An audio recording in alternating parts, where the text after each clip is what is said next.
Assalamualaikum warahmatullahi ta'ala wabarakatuhu. Ang subject natin ngayon ay MAPE Physical Education. Ang review natin ay yung ginawa ninyo kahapon na pagtakbo at pag-e-exercise.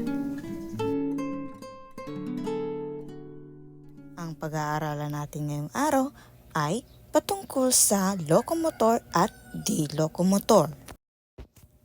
Ano nga ba ang mga kilos ng lokomotor at di-lokomotor?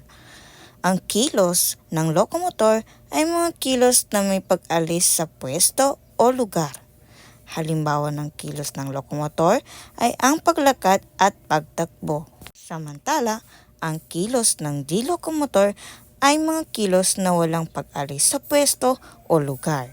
Halimbawa ng mga ito ay mga pagpapalakpak, pag-unat ng katawan at pag-upo.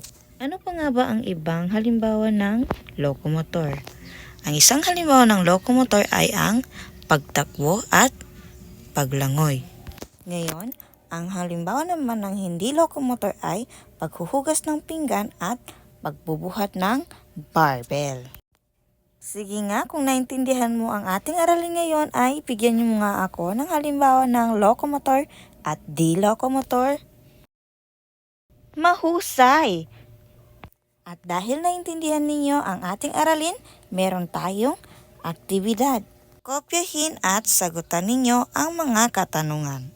Sa ating pangalawang pagsasanay, isulat din ninyo sa big notebook. Sagutan ang mga katanungan ukol sa mga kilos o gawa.